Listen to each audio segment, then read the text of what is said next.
Previously on agentpalmer.com, Douglas Coupland's psychotic family portrait is as real as it is unflattering. Love and Peace, 5 music documentaries that make love to the 1960s, and I'm still on the path making progress towards I know not where. This is the Palmer Files, episode 47, with the Tolkien Professor himself, Corey Olsen, whose many lessons across various mediums have shared the load of Tolkien love with multitudes. Oh, and he's also the founder of Signum University and the Mythgard Institute. We talk about all of that, plus higher education, online education, and the zen of making things. Are you ready? Let's do the show.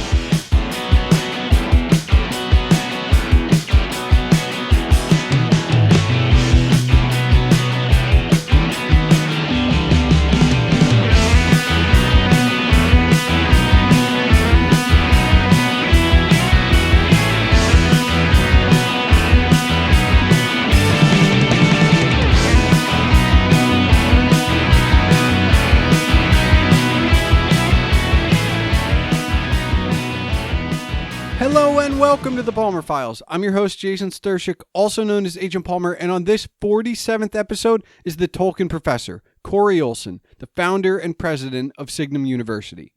What you are about to hear is how from the seed of the Tolkien Professor podcast grew the tree of Signum University and the Mythgard Academy. It is a complete story that is thrilling, and I cannot wait for you to hear it.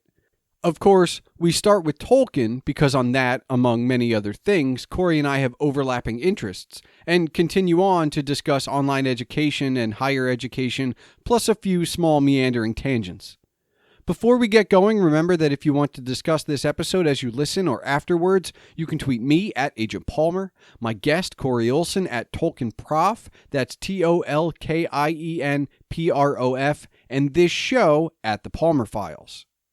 For all things Corey, you can visit TolkienProfessor.com. For all things Signum, you can visit SignumUniversity.org. That's SIGNUM University.org. And of course, your home for all things Agent Palmer is AgentPalmer.com. Email can be sent to this show at thepalmerfiles@gmail.com. So, the greatest adventure is what lies ahead. Let's go together.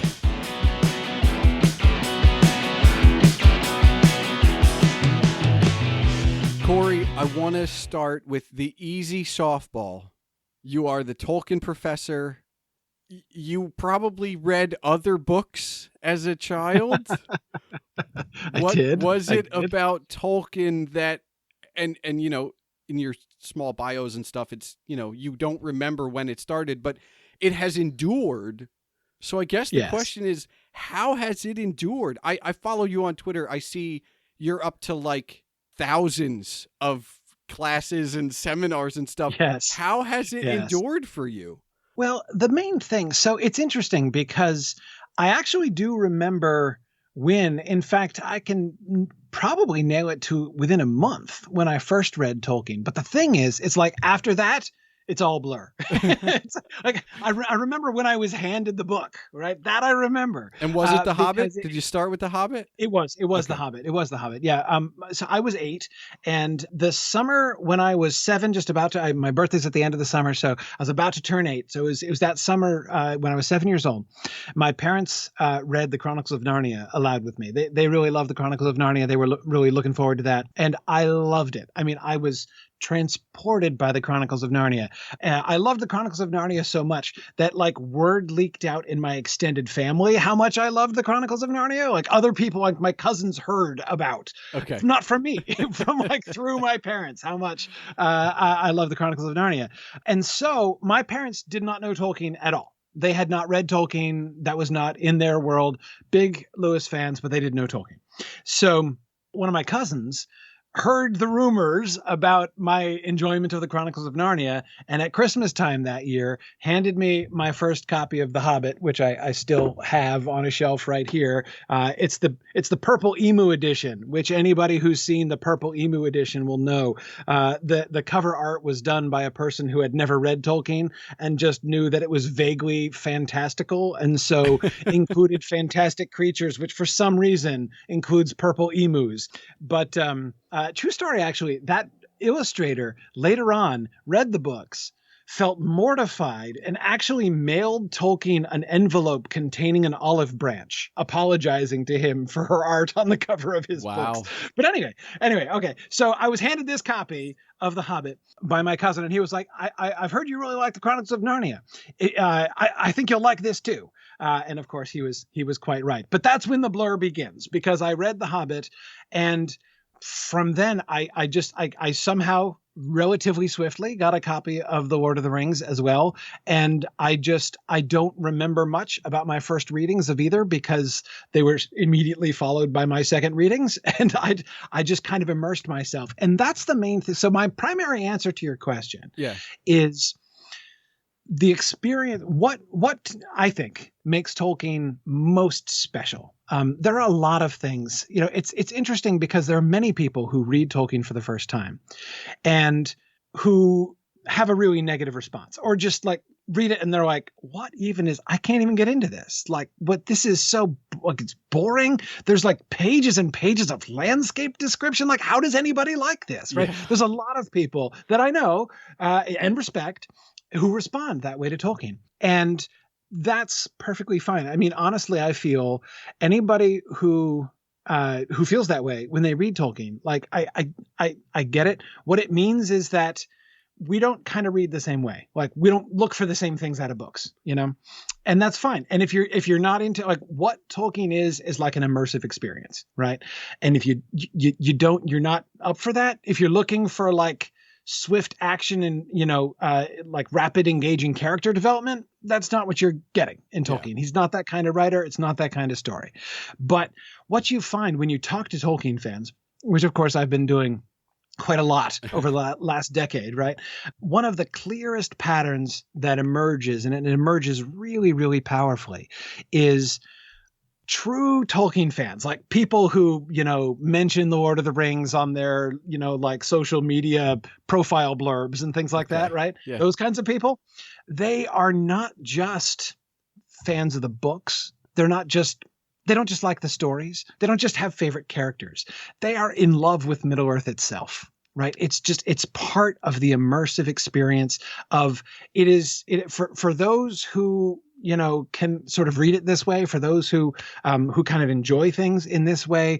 Tolkien's works are like this doorway, right? This charming green painted round doorway into this completely different world. I say completely different, which is not quite fair. Of course, many points of contact with our world, which is one of the things that makes it so compelling. There are many works of fantasy. I think of other wonderful works of fantasy, which are doorways to worlds which are quite much more different from our world. Places like The Wizard of Earthsea, for instance, by Ursula Le Guin, or anyway. But nevertheless, Tolkien's world is just this sort of enthralling place to be, and there's so therefore, it's not like, again, some people will ask me. Some people ask me a question very similar to the one you asked, though not nearly so polite, because they'll ask it like, how do you just keep talking about this same book over and over and over again for years and years and years? Doesn't that get boring? And the answer is no. Again, just because of the kind of book that it is. And this is not unique to Tolkien. There are many works which are like this, right? Great works of creative genius in general, right? They are a way of discovering things. Like, I don't feel like I'm somebody who's just discussing, I don't know, a film script or something like that, right?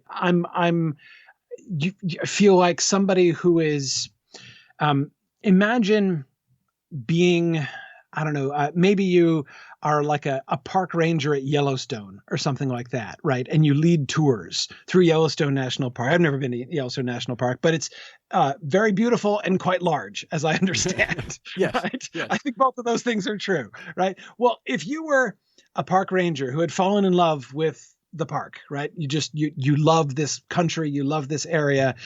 I don't think you would ever get tired of leading tours through it, because there's always more to see. There's always more to discover. Like, it's not like, taking a turn around the block or something like that. Well, right. And Tolkien's stories and world are like that. And I feel like for you, because, there's an argument that at least Yellowstone there's weather, but for you it's the conversation with fans, and I find that as I have gotten older and I've talked to people that have consumed any kind of media, the media changes based on the conversations you have, whether you both like it, whether you disagree and somebody likes it and somebody doesn't, whether somebody loves it and it was just okay.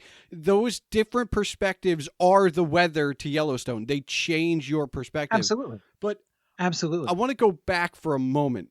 You read The Hobbit on your own after having your parents read Narnia to you. The Chronicles of Narnia. Yeah. My introduction to Tolkien was literally your introduction to Narnia.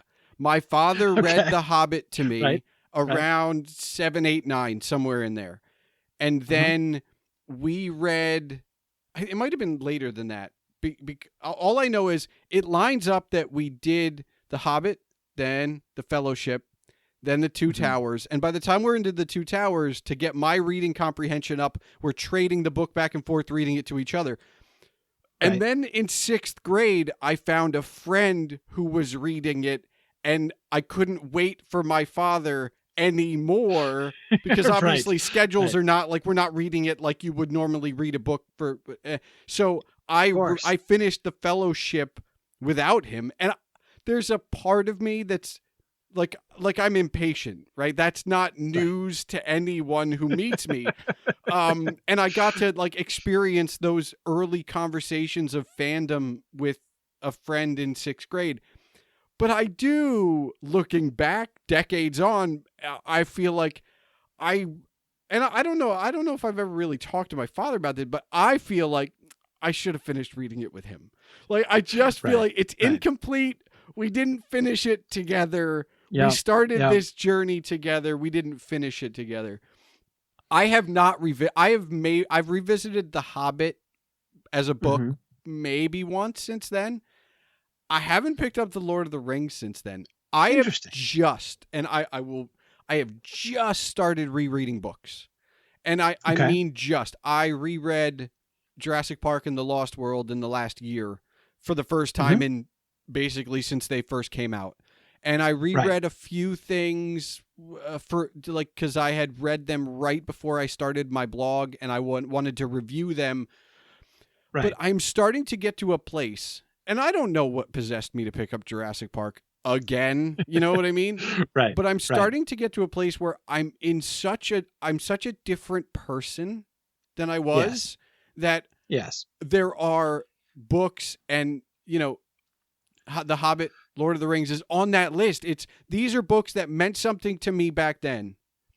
What will they mean to me now? I'm a completely different person. Right. And how will they hit me? Which is the other part of the weather and how you can endure different things hit you at different times. Absolutely. But you are taking it another step because you're actively having these conversations and you create lesson plans and stuff. It's it's so to some extent teaching, the key of it is exactly what you said. The key of it is the interaction with other people. When I am talking with students about, I don't know what, 60, 70% of the delight of talking with students about Tolkien and other things as well. I enjoy teaching many things, but focusing on Tolkien, 60, 70% at least of the pleasure of that comes from sort of seeing through other people's eyes, hearing their observations, because people are always noticing. I mean, I have read these books a lot of times. I have read them at least once a year since I was 8. And on average, probably a good deal more, because I make a point of reading them once a year. And then if I'm teaching that book or if I'm writing on it, I'll be reading it, again in the middle as well. So I'm sure I have averaged more than once a year since I was 8. And yet they're all students every single time I teach. And this has always been true. Every single time I teach, somebody notices something that I've never noticed before, or says something that I put something together that has gone over my head every single time. So that's huge. That's huge. And the opportunity to sort of to hear that and to see that and to encounter them in a new and a really different way. The other 30 to 40%, I find is, to me, that it's the magic of teaching. It's what I love about teaching. It's why I've never, for a while, I tried to run because I'd heard about this runner's high thing, and that sounded pretty cool. But I don't believe in it anymore. Like I don't get it. It doesn't happen for Look, me. I don't know. I But, am a runner. I do not yeah. find it either. The closest I come is I might be able to get out of my own head for 5 minutes, but I wouldn't classify that as a runner's, like, as a high. Yeah, no, I just don't like people report this physiological sensation, which I've always felt ripped off that I don't have. So I've long ago given up on the whole running thing because there's no point. But anyway, Yeah. I mean, if I'm not going to get a high, why bother? But however, like teaching, now there, Okay. right? There's that is something that is always just such an amazing experience for me, because I find like it's not only that I learn things from my students, again, that's the majority of it, but also when I'm in an environment where I'm explaining things to people and I'm talking with them, answering questions, I cannot tell you how many times in the classroom or, in online sessions, the teaching that I do, somebody asks a question and I don't even think about it. They ask a question and I start answering the question. And yet the thing I say, and I'm aware of it, like a part of my mind is conscious of the fact, the words coming out of I've never thought before. Like I have no idea. Like I did not know the answer to that question until it was asked, right? And the person asked the question and I'm giving an answer. And there's a part of my mind like listening to myself. Sure. Being like, yeah. That's kind of interesting. I've never really thought about that before. Like, but that's the magic. It's the magic of teaching. Like the way that things just emerge, right? When you're in that kind of environment and students and teachers are coming together, there's just this magic that emerges that is so much more than just like, let me bestow my prepackaged wisdom to you upon you, right? Or even the more generous kind of like, let me hear from the student and learn from the student. Both of those things kind of happen, but the real so for me, again, when people are kind of scratching their heads as to why I can still enjoy talking about the same book over and over again for so many years. Part of it is, I get it, you don't really understand about Tolkien, but I'm like, part of it is you don't understand what it's like being a teacher either. That's just part of the magic. So for some context, right, I was a problem student. Okay. Especially when you go back into like middle and high school, because I was I don't know what the words are now, but so I'll just say the words as then. I was a smart, unmotivated kid who Sure. I had more fun challenging teachers by asking questions they didn't have answers to than I did just spitting back the correct answer.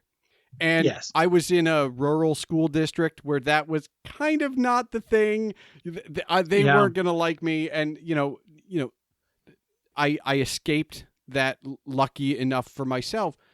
But you seem to have that kind of, it's the discussion. It's the engagement part. I understand, as I'm saying this now to the world at large, right? Like I understand the facts are important, and there are theories and rules and systems and that kind of stuff that need to be conveyed. But the engagement is the important part, and I really feel like that gets lost. Can I not to put too many words in your mouth? Is that why you founded Signum University? Signum, yes, it is ultimately. So I didn't in one way I did plan it. That was a conscious decision on that ground when I started Signum. In another way, it kind of grew organically, but it was still that motivation all along. So let me back up. I'll tell the Signum story. Okay. If you don't mind, I'll back up and tell kind of the longish version of this, because it builds on exactly the stuff that we've been talking about. Yeah. Because it all begins with when I started my podcast. And you can see already the seeds of what eventually was going to become Signum University when I began my podcast, because ultimately my podcast began when I was a junior professor. So I was about halfway through the tenure process, and I had, I'd published a couple things, and I was being strongly encouraged by my department chair and my colleagues and my dean to publish more things. Well, hold on But real quick.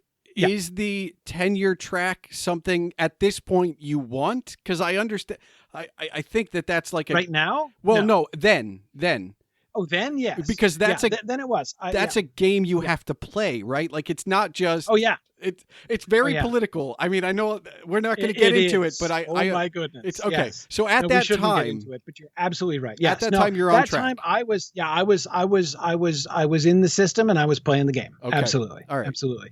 I will admit it's at that. If you had asked me at that point, I don't think I would have said, because I don't think that I realized how stifled I felt within the system and playing the game, and how much more fun and how much more lovely it has been to spend the last 10 years bucking the system and creating an entirely parallel system that chucks most of the traditional stuff out the window. I've loved that.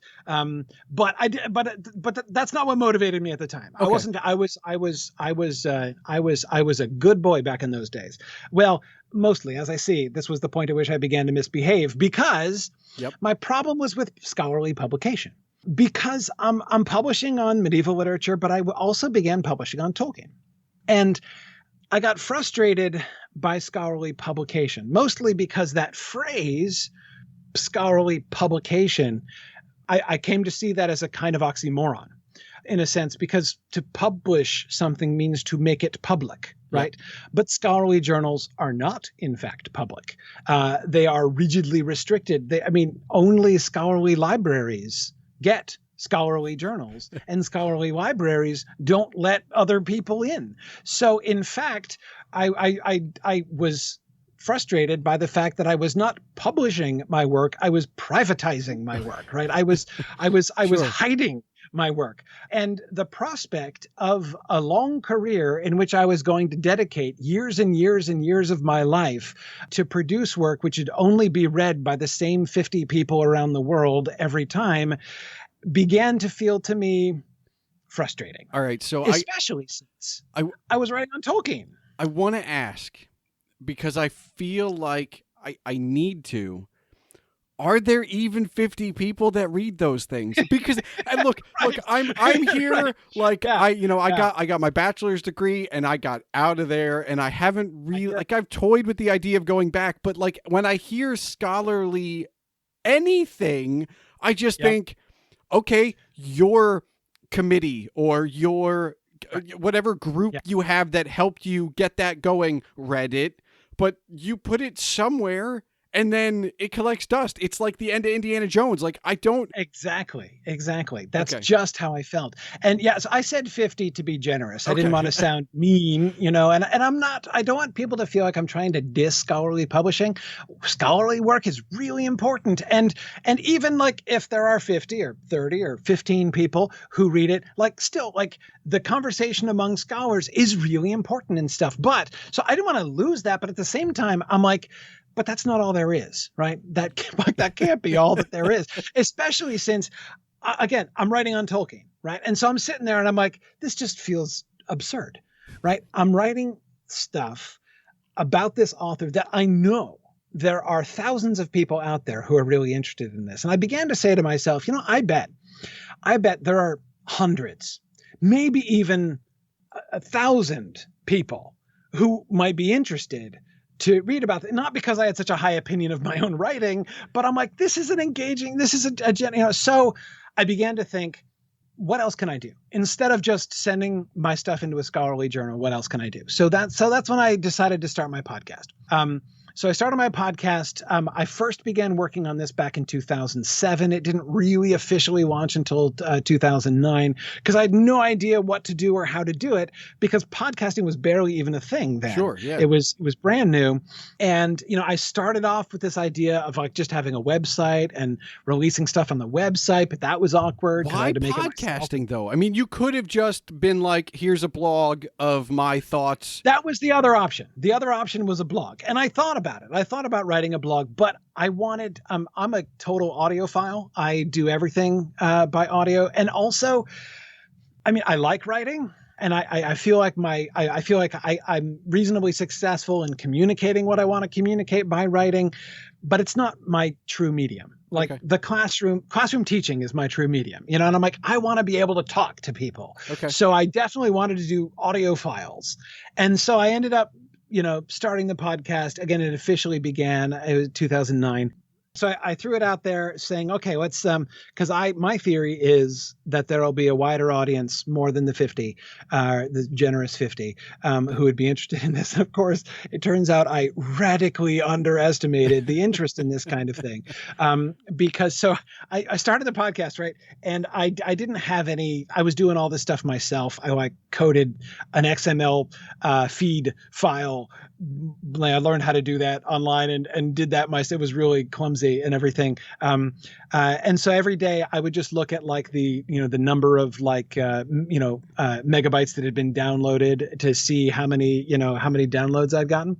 And so I remember it was like 2 or 3 weeks into my podcast, I had 2 episodes up, and I went downstairs every morning and logged in and checked my numbers. And, every day I was getting about somewhere between 20 and 30 downloads a day, when I first launched it and everything. And I was like, okay. And then I went down one morning, 2.5 weeks after I launched, and I had 3,500 downloads. And I'm like, holy cow.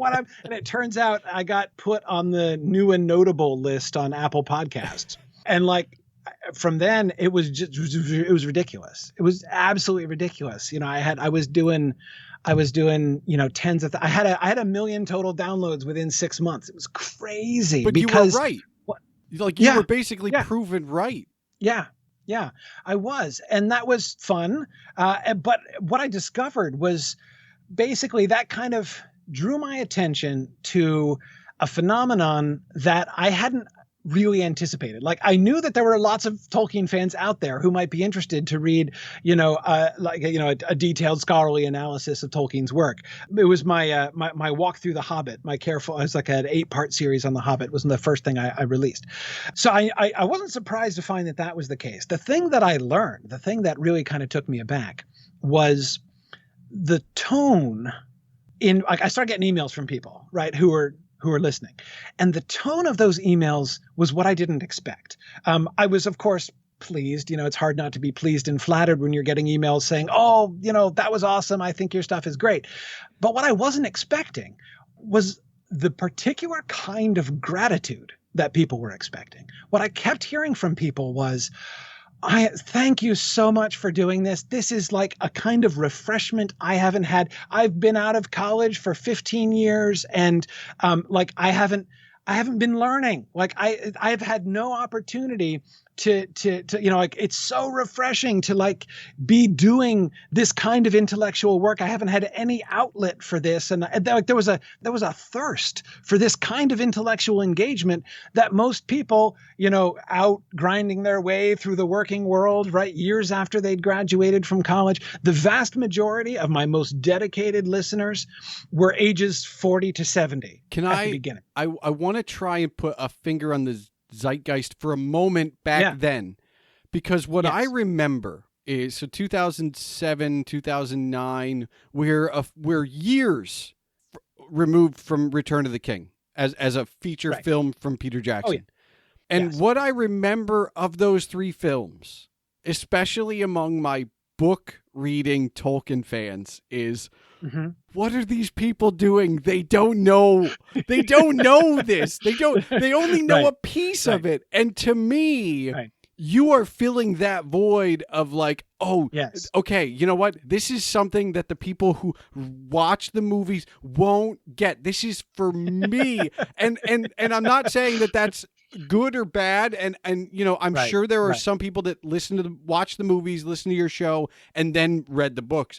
But there was a very large dichotomy of like, I read the books, I liked the movies, and like it was an us and them, and it shouldn't have been, right? It's Tolkien, it's for everybody, right? Like there are phenomenons in that era where I go, my father tells me about like what was it, the late 60s, early 70s, where Frodo lives came back. Like, Yep. Yeah. why can't we all just get along? But there was this moment where it was like, you can't just be a Tolkien fan. You have to read the books. And you definitely appealed to that. Definitely. No, I mean, that was, I do agree. There were lots of people who were certainly delighted to get the kind, and also I would say people, because it had been enough time, right, that there were many, many people who watched the film, had never read Tolkien, watched the films, loved the films, then went and read Tolkien and became new fans of the books after that. And so were excited to find a way to kind of go further, right, and sort of, you know, get an even deeper immersion into Tolkien world after that. So kind of picking up on the momentum, right, of those people also, I think certainly helped in some ways. But like I said, it was beyond even Tolkien fandom, though.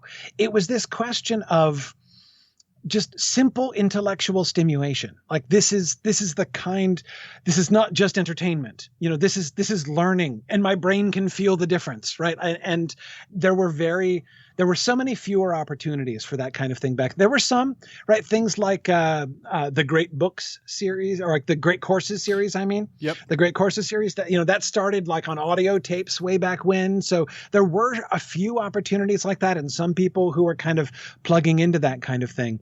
But again, and nowadays, of course, podcasts have done a wonderful job of making this kind of thing available on many different levels for lots and lots of people. And I've been delighted to see that. But back then, it was a new thing. And so that was one of the things that was one of the first and most important things that and ended up pushing me down the road that led to this crazy, crazy plan of founding my own university. Because in response to those people, what I started doing, so instead of I used to just pre-record all my, you know, like a normal podcaster, I used to pre-record all my sessions, you know, and edit them really carefully and everything, and then release them.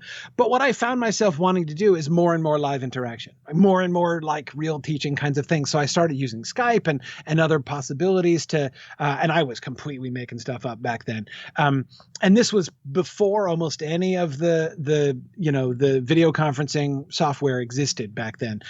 So, you know, I started just with Skype and a couple other things, and just trying to do some like audio call-in shows and things like that, where I was interacting with people more. The turning point of my career, to quote The Hobbit, the turning point of it, that's what Tolkien says when Bilbo finds the ring. It puts his hand on the ring in the dark. It was the turning point of his career, but he didn't know it.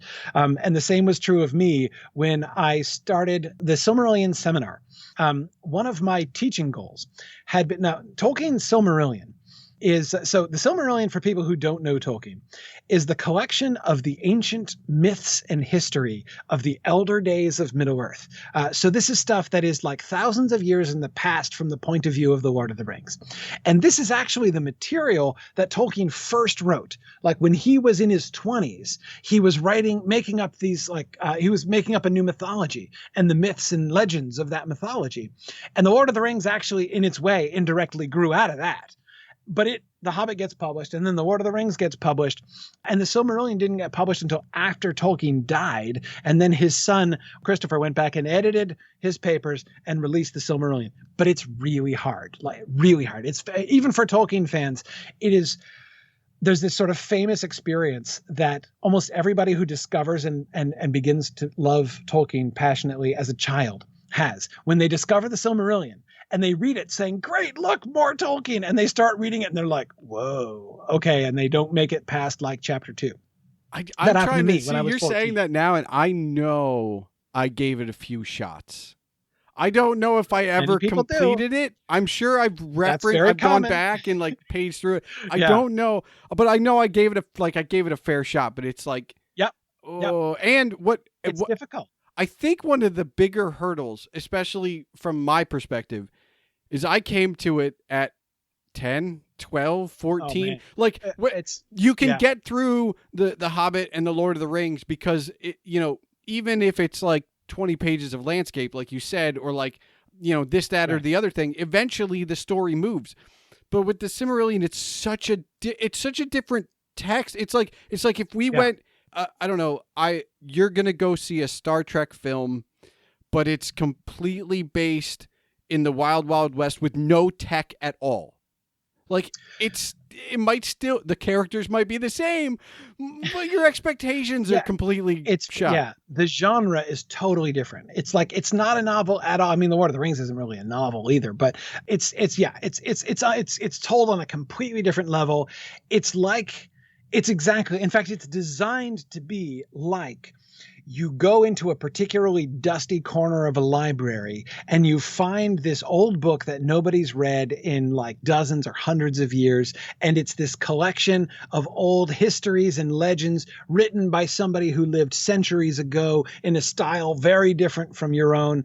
But like the kind of wonder of discovering, right? This like collection of myths and legends of ancient works. It's really cool, but very different and very challenging to read. It's the reason, you know what, you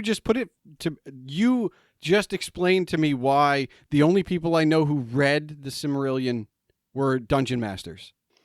Like, right. Those are the people who have no problem reading like a dungeon master guide that has no story at all. Exactly. It's just myth and legends. Exactly. And then they go, I read it. It was fine. Well, I don't know what your problem is. Exactly. No, that makes all kinds of sense. So this teaching project that I had wanted to do was I wanted to do this this sort of seminar and support group for people reading the Silmarillion. Just kind of go chapter by chapter through the Silmarillion and help people who had never finished reading it before kind of get through it, talk our way through it, think about, the themes and how the story is developing and kind of work through it together. And so I decided to make that the first time ever that I would attempt to do a full classroom type thing live and on the internet. So I just posted on my Facebook, my Tolkien Professor Facebook page one day, and it was like the day before Thanksgiving. Like, I chose the worst possible day on which to do this, right? Like the day before Thanksgiving, I post on my Facebook page and say, hey, who wants to participate in a Silmarillion seminar? I'll just take like the first 24 people who email me and we'll do it. And so I got emails from people in 4 different continents, and so we made a time which was of various conveniences to various people. And we met every week and we worked through, and I recorded the sessions. You can still hear them on my podcast, The Old Silmarillion Seminar. And it changed my life, completely changed my life, because what I learned from there, I had heard of online education. This was 2010 now that I was doing the Silmarillion seminar. Okay. So I believe it was Thanksgiving of 2009 that I sent out that message. We started up like in January of 2010. 2010. Online education was a thing, but it was like the University of Phoenix and a few other places like it, right? I mean, what it was, sort of unashamedly, right? Online education was basically correspondence courses, like the good old-fashioned 19th century correspondence courses, made a little bit more efficient through the internet, right? Yeah. And that was basically the model for online education. And if you had asked me in January of 2009, right, could you see yourself leaving, your tenure track job and just teaching online full time?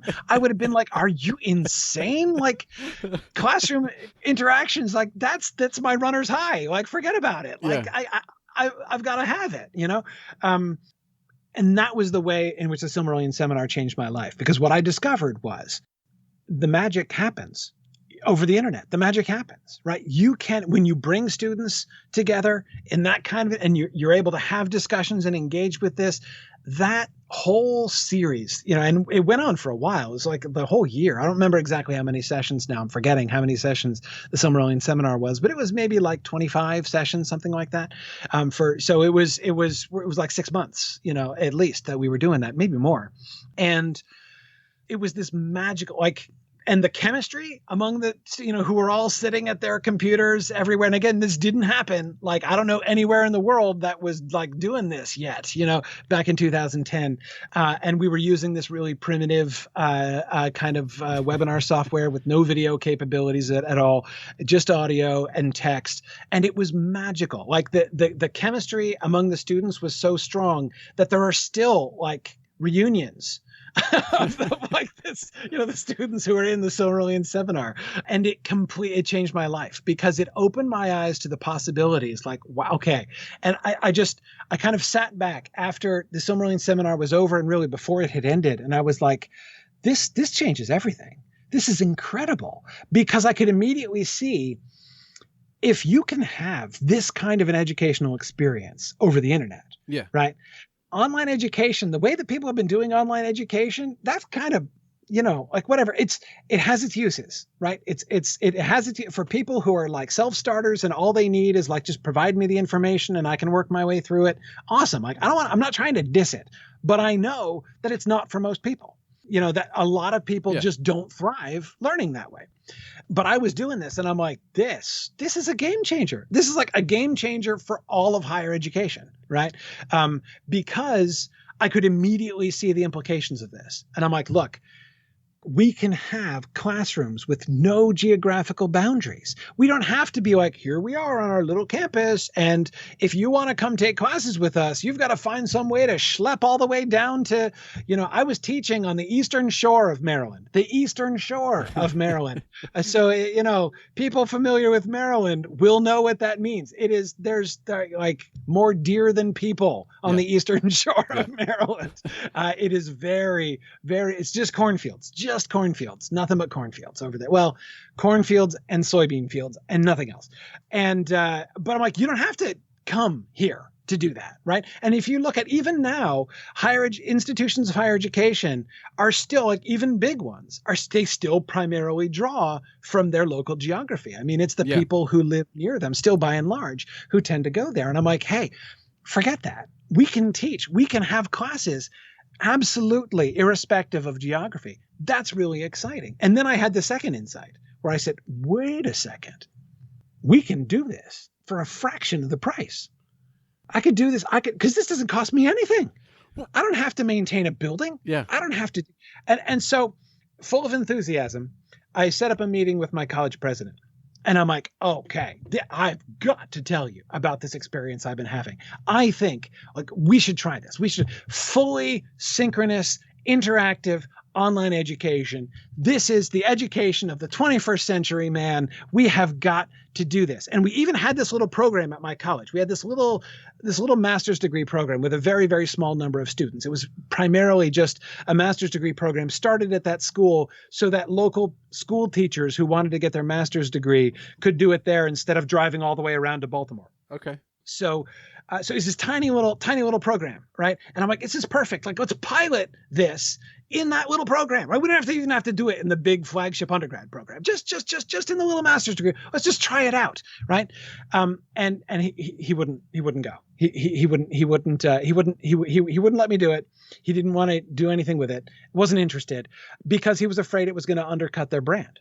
And because he could also see the same thing that I could see, which is the money thing, except for him, that wasn't a selling point. Well, yeah, it was an anti-selling it was the lack of whatever profit you get from room and board and books, physical books, and the reselling of used books and the buying back of all of it.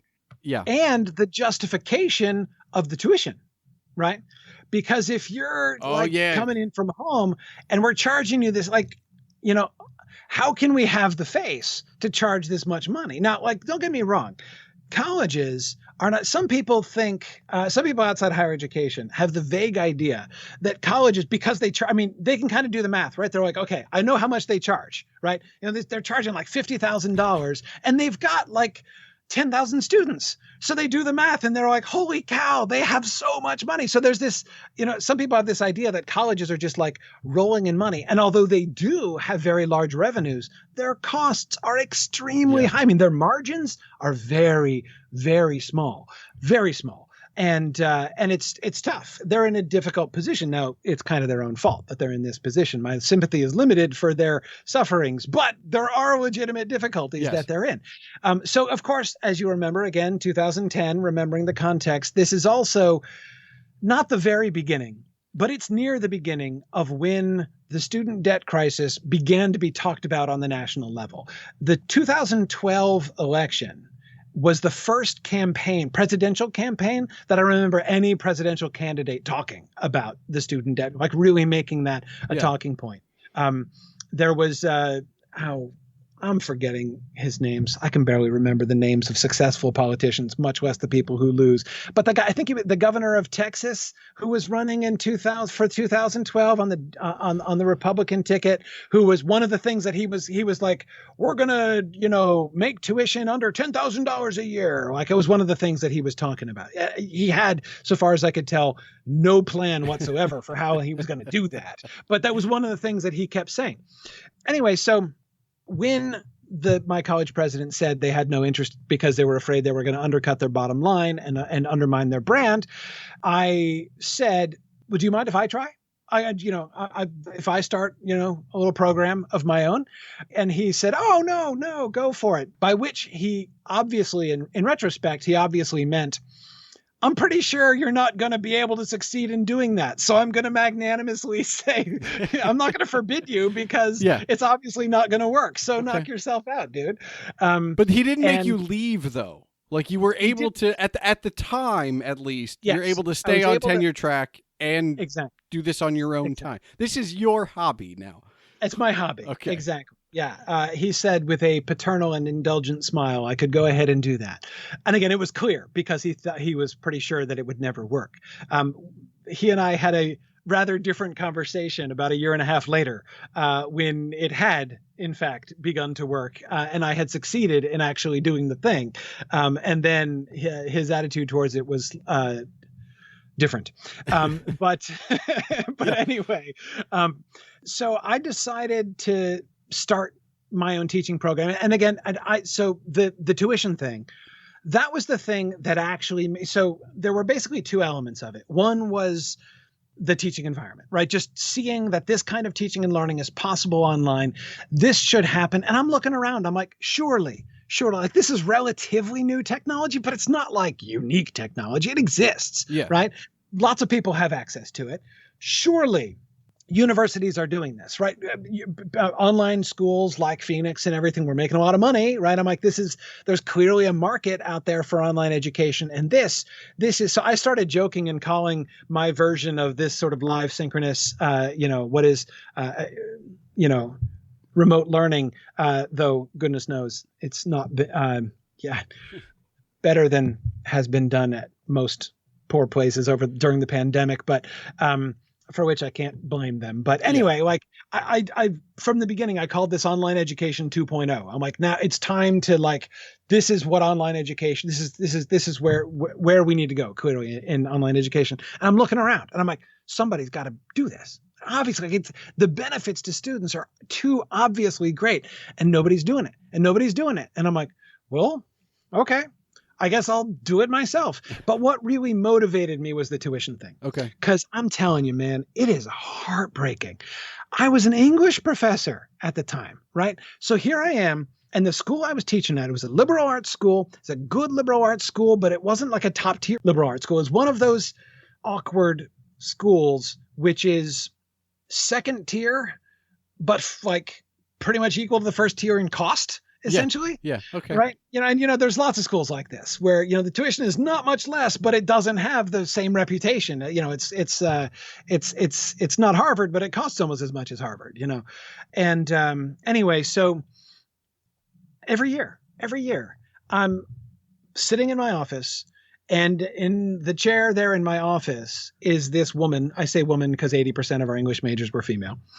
There's a woman sitting in my chair who's about to graduate with her English major, and she's about to graduate with somewhere between $50,000 and $90,000 worth of debt and very few job prospects, right? She's looking at, like, maybe I can get a job as a librarian or something. Yeah. I mean, so I went to whatever the next tier down is in liberal arts colleges. Like, I didn't pay that much, but it wasn't cheap. And, it's not cheap.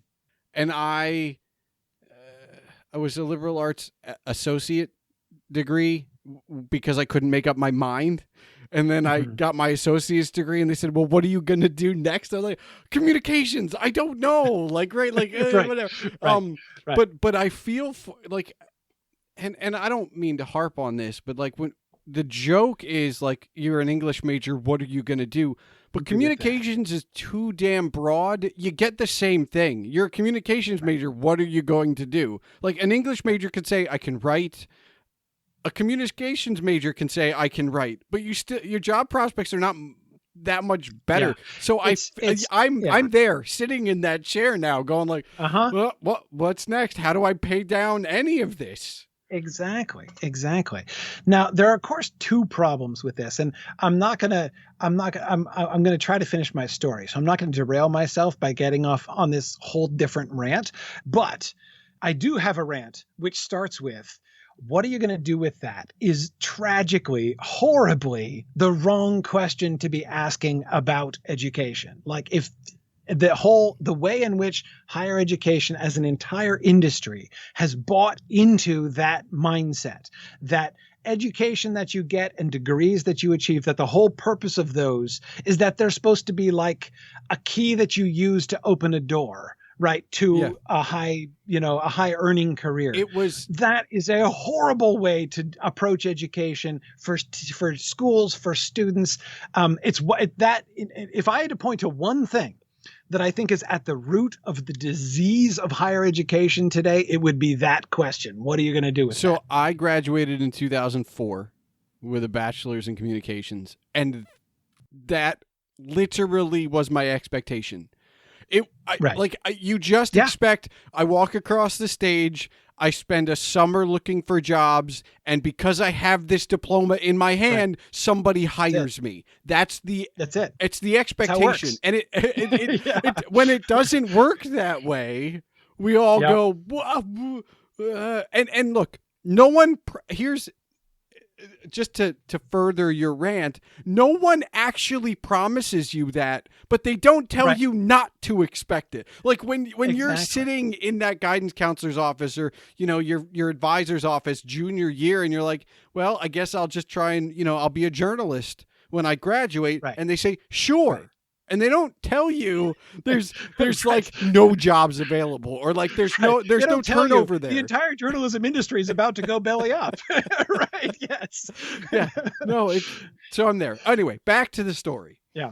So you make the jump. You go, I make the jump because compassion, right? I'm like whenever I'm there, right, looking at my poor graduating senior with all this debt and everything, it's hard not to feel complicit, right? I mean, it's not my fault. Like I didn't make the system. But I'm like, man, this is here. I've been working with this student, and she's really bright, and she's got, could have a great, but she's also completely screwed by the fact that she's got $90,000 worth of debt. And I have literally no idea what she's going to do or how she can do anything about that. So now that by itself, I mean, I didn't, for a long time. I mean, I had felt this way for years. And I myself, I mean, I'm from a really poor socioeconomic background. I went to an expensive school on like 95% financial aid. Like I was one of those charity cases, like the expensive school takes a certain number of people who totally can't afford it for the sake of their demographics. Right. Yeah, I was one of them.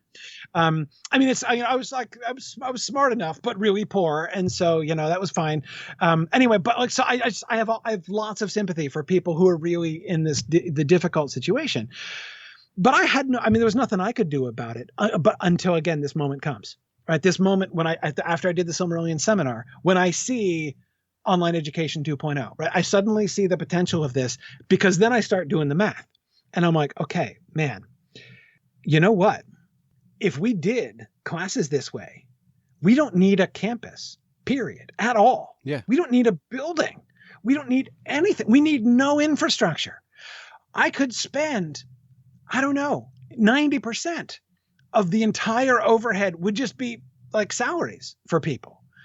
And so I'm like, you just need to pay the people, your faculty and your staff, and you'd need a few software licenses. And that's all you need. Yeah.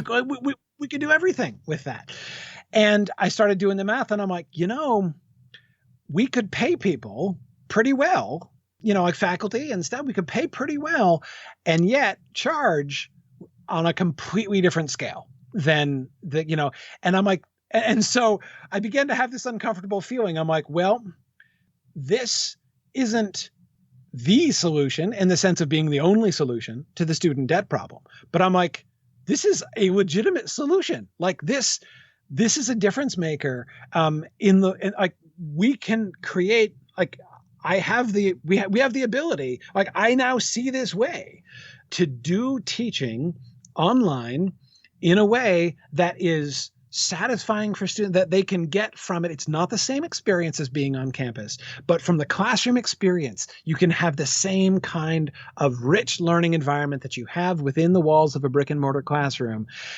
And yet I can do that for a quarter to a tenth the price because the overhead is so much lower. And what's more, I can do that. I don't even need startup capital, because I don't have to buy anything. I don't have to buy it. I already have a computer.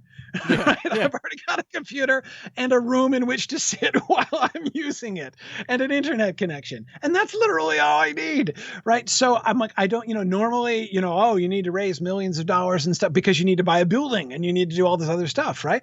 I didn't need to do any of that stuff. So I'm like, I could start this right now, and I wouldn't need money for it. And the money that came in from, I could set the tuition level really low, and the money that came in from the tuition that came would be enough to pay the people who are teaching the classes that I'm offering.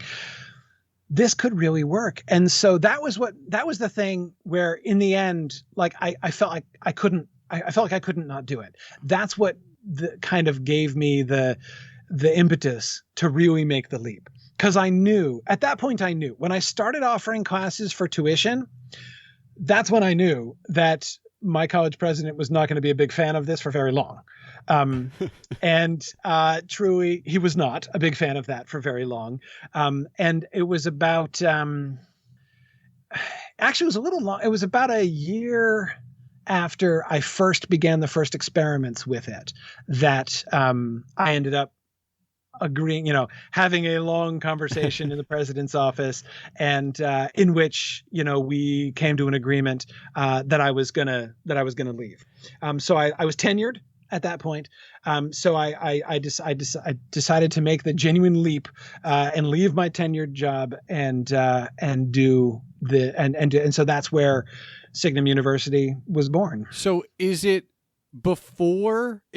sometime before that conversation or after that conversation where you feel truly comfortable? Because it is in the first year, the second year, the third year, it's still kind of an experiment because you don't know how it's going to go. So when do you feel comfortable in, like, this is a decision I made, and you're not, or I shouldn't say you're not, when do you stop waking up going, oh my God, what did I do? Well, that's, fortunately, like, personality wise, that's not really me. Okay. I don't think I ever would have done it if I had been slightly more of a kind of, I'm not much of a worrier. And I have unusually good skills of compartmentalization. I'm the kind of person who really can say, and now I'm going to stop thinking about that and just turn myself to thinking about something else. I am so jealous of you right now. Let me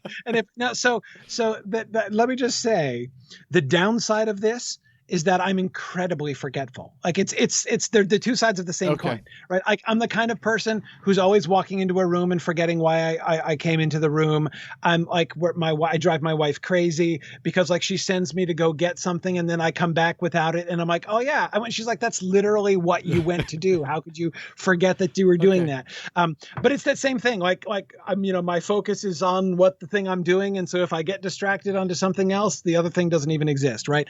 So it was actually in this period of time that I learned to harness this, right? And I used to, for most of my life, I considered my forgetfulness just like this character flaw. It was just this burden that I had to try to overcome. And then I realized the utility of it, that I can use that power for good. And it was fortunate right in that time that I discovered this because, it was, the whole thing has been, look, I'm not going to, this is not, listeners, you are not listening to a success story of someone who stepped out onto the, who jumped out into the dark and has since made millions of dollars. I've not made millions of dollars. Okay. This has not been a get rich quick or slow scheme.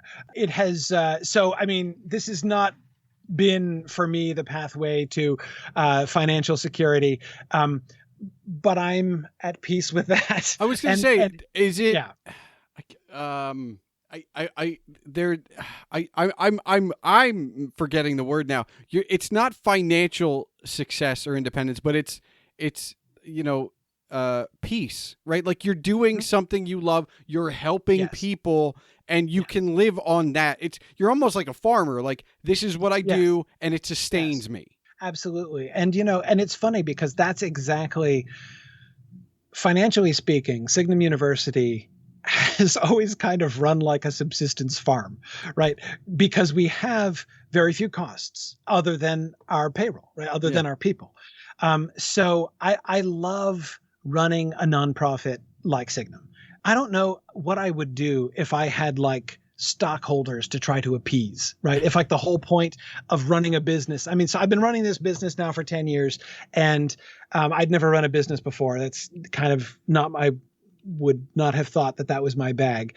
But like the kind of like, you must increase your profit margins and like maximize everything so that people can make lots of money off you. I would not thrive in that environment. But for us, what winning looks like financially is meeting payroll. Yeah. Right? If we meet payroll, we've won. That's it. So I've been looking for a job for, at this point, 2 years, give or take. Mm-hmm. Mm-hmm. I spent 9 years in the nonprofit sector. And before that, I was in retail. But that's, professionally, I have a nonprofit mindset. And when I interview with people, especially because sales and marketing are so intertwined, despite the fact that they are not the same, I always tell people, I don't know how to spend money. And I don't mean that in a way where like I can't. It's not my go-to. Like if you say I want to get this done, I will tell you 20 ways to get it done with $5. If you tell me if you give me $200, I'll be like, I don't know what to do with all this money.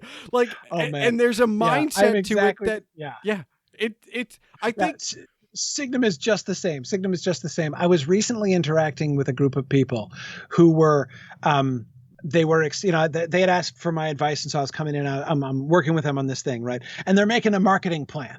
Right now, I've made a whole bunch of marketing plans. I've been doing marketing for Signum for 10 years.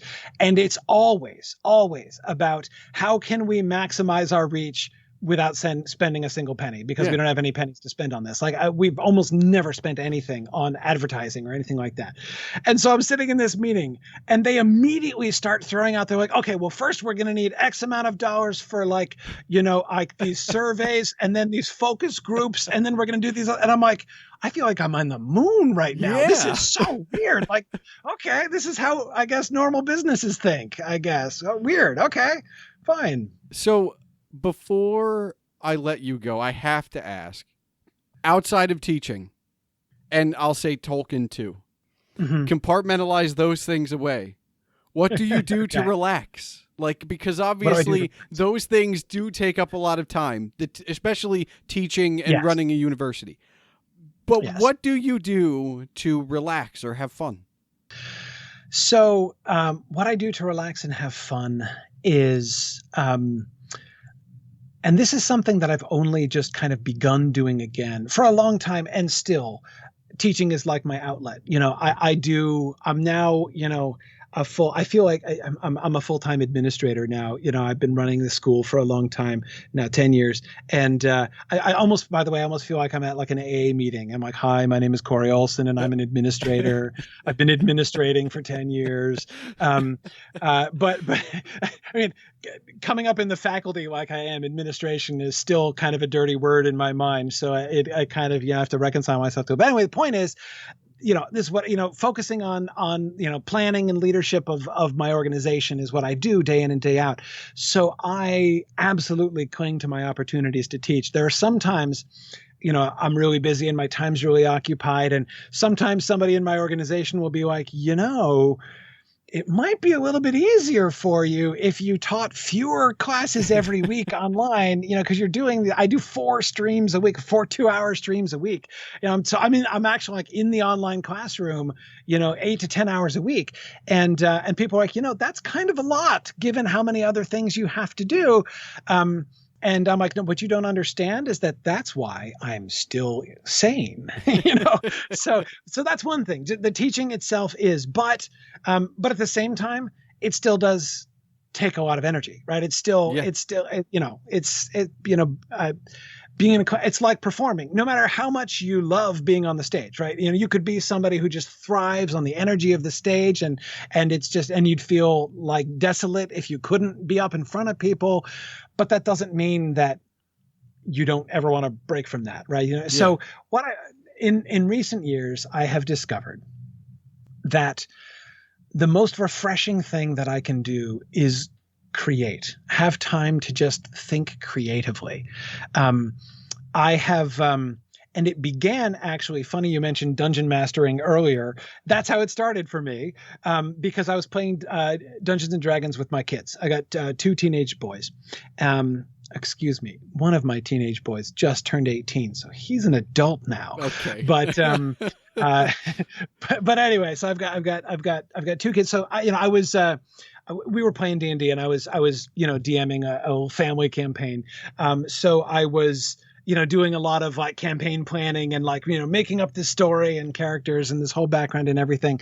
And I was just like, man, this is refreshing. It's just refreshing to be creative in ways like I'm not, it's like I'm not accountable to anybody for it. I'm just enjoying a creative outlet that is completely unrelated to anything else I do. And so I've kept doing that. I'm at some point it has kind of merged from I am preparing a D&D campaign.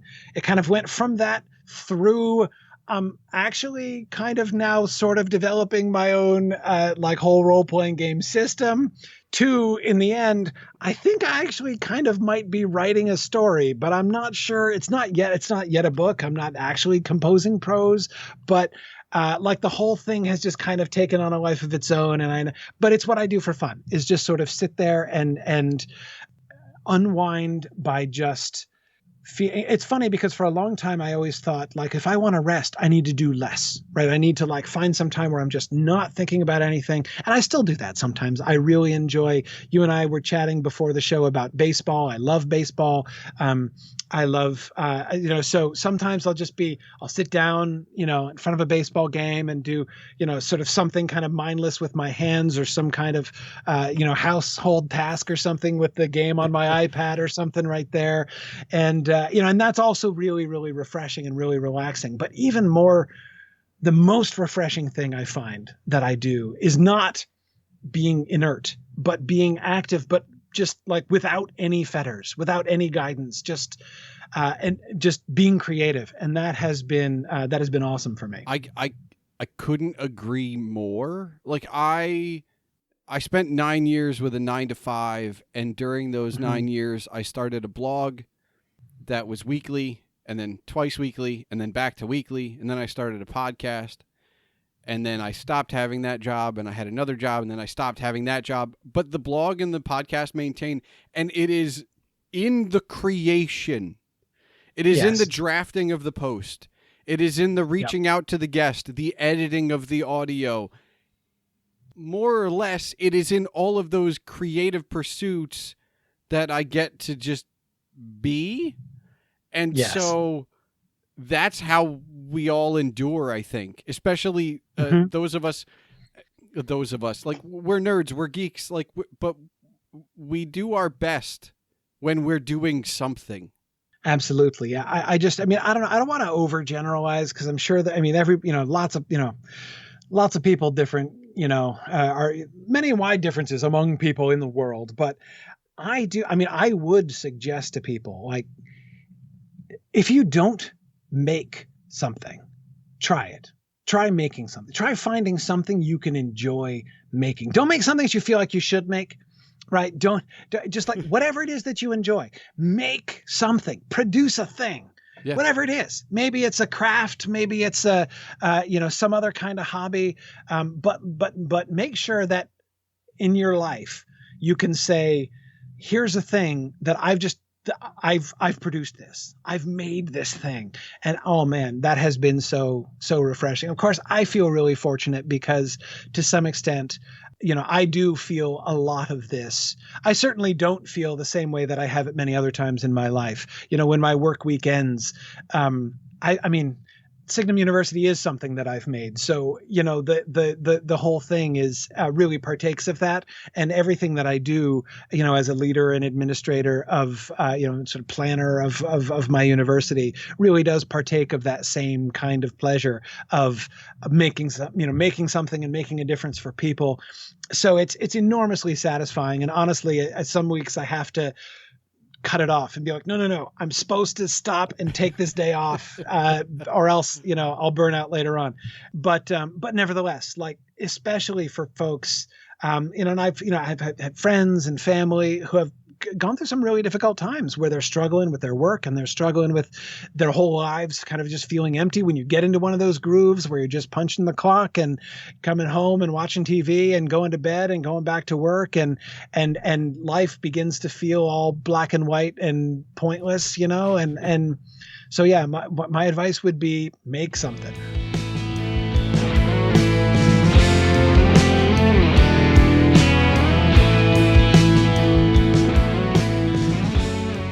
Corey's story is amazing, and I hope you enjoyed it as much as I did. Now, as for the takeaways that you're used to hearing me pontificate on during this portion of the episode, well, it's hard to come up with anything that Corey didn't already say, so I'll just reiterate.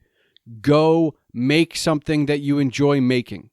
Relax in the process and relax in the finished product. Making the time to make something is great for your well-being. Period. The end. You've just heard Corey say it, you've heard me reiterate it, and now it's your turn. So, what are you going to make? Thanks for listening to the Palmer Files, episode 47. As a reminder, all links are available in the show notes, and now for the official business. The Palmer Files releases every 2 weeks on Tuesdays. If you're still listening, I encourage you to join the discussion. You can tweet me at Agent Palmer, my guest Corey Olsen at Tolkien Prof, that's TolkienProf, and this show at the Palmer Files. For all things Corey, you can visit TolkienProfessor.com. For all things Signum, you can visit SignumUniversity.org, that's SIGNUM University.org. The Mythgard Institute can be found at mythgard.org. That's mythgard.org. And of course, email can be sent to the show at thepalmerfiles@gmail.com. And as always, your home for all things Agent Palmer is agentpalmer.com.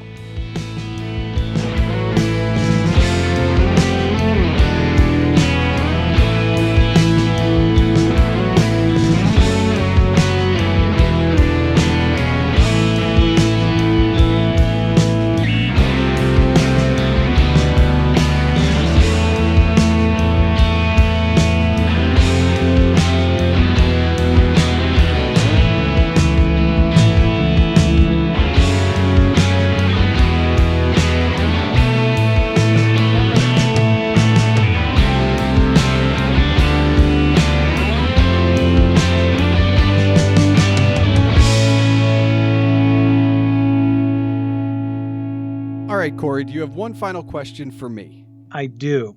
And I'm admittedly asking as a Red Sox fan, but how does it feel to be one of the noble, the faithful few who are holding on in the world of Orioles fandom? So, full disclosure, as we've been recording, the game is on to my right. For the last 2 years, I've been paying for MLB TV because I don't live in the Baltimore area, so it's out of market for me. So I've been paying for it for years and years and years and years. And when I lost my job, I went, it's an expense, but I feel obligated to make more of an effort to use it, and I can't give it up. Right. So I have watched 95% of every inning of every Orioles game for the last 3 years. Now, last That year is incredible. Last year it was only a 60-game season. It was super easy, and it was even easier because the way that schedule worked out, they were all 7:00 games. Like I didn't have to stay up to watch the Seattle game that starts at 10. Right, they didn't go to the West Coast, yeah. And I have it on, right? Like I'm not just watching it. Like I'll read a book while I'm watching, like kind of like we talked about in the episode. Right. What I will tell you is, my fandom has always remained. I got my love of Tolkien from my father. That's how I got my love of the Orioles, right? It's how it happens. And I've written about my love of the Orioles. It was one of the few creative things I was able to do in college that like just kind of poured out. It's not hard to do that. And it's hard to, when you talk about being one of the noble few, it is hard because even within my family that are nothing but Orioles fans, I'm the only one watching all of the games, right? Like, right. Right. John Means pitched a no-hitter, and I feel like I was in a group family text in the 9th inning, but I watched from the first pitch and was just like, I can't tell anybody about this because I don't want to jinx it. Like, yes. It's been hard. I'm not gonna lie, because I grew up, and in the mid 90s. We had Cal Ripken breaking the record. That's right. And 97, they make the playoffs. They go to Yankee Stadium, and Jeffrey Mayer catches that home run that's not a home run. Yep. And ever since then, we've won the division once. One of the, and I hate to say this to you, a Red Sox fan, but like one of the best things we did in the last 10 years was knock you out on the last day of the season, because it was the closest thing we were ever going to get to a playoff run. We are 2011. That was so painful. That was awful. And I was living in Maryland at that time. But we just, it's painful. And yet like, and look, it's first world problems, right? I'm looking for a job, but I still have the ability to pay and watch every game, and I can make the time, right? I get all of that. But one of the things I've learned is that fandom is without rationale. It doesn't exist. Why do you love Tolkien? Why do you love the Red Sox? Why does a Star Wars fan love Star Wars? It's just part of me. That's right. I can't not. Now, do I have a second and third? Yeah. Like I learned to love the NL West because we don't play there even with interleague very often, so I can enjoy all of the chaos for the last decade of the Dodgers, the Padres, the Giants, the D-backs, the Rockies, all of that. That's been fun, and that's always great entertainment to watch after a heartbreaking loss 3-2 to whoever, whatever. But I keep going back to the well, and it gives me hope because it's all I've got left, and I'm looking for a job. So I can't help but think like, well, they just keep losing and I keep getting rejections, but one of these days it's going to turn around for them. And one of these days it's going to turn around for me. And I mean, not to kind of tweak it from the question you asked, but it's one of the enduring things about sports.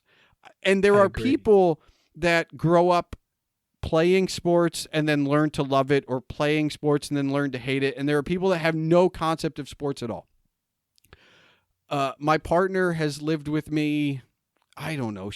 We've been together for 5 years. She moved in, I think 3.5, 4 years ago. She was a soccer fan, an international soccer fan. I love the Orioles. I've turned her into a baseball fan. I watch the NBA playoffs. Now she does too. I watch college football. Now she does too.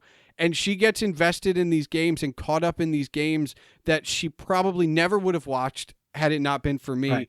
And through her, I don't want to call it naivete because it's not, but through her virgin eyes of like, I've never sat down and watched a baseball game all the way through and cared about the outcome. There's something like unique about that.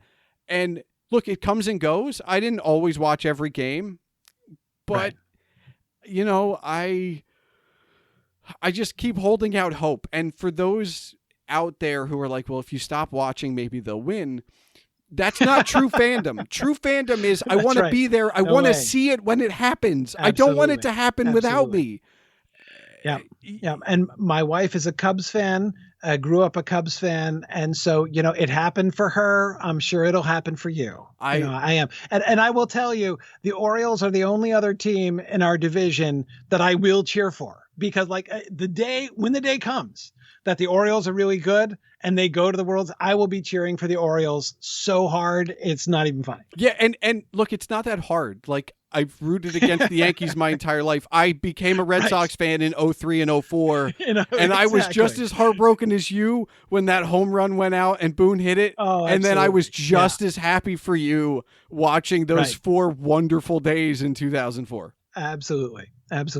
Yeah, no. And the same will be true likewise, even though I know it's very likely that they will have to make their way to the World Series, over the bodies of the Red Sox when it happens. But when it does happen, after that has passed, then I will be cheering for them absolutely all the rest of the way, because it is a noble calling to be an Orioles fan.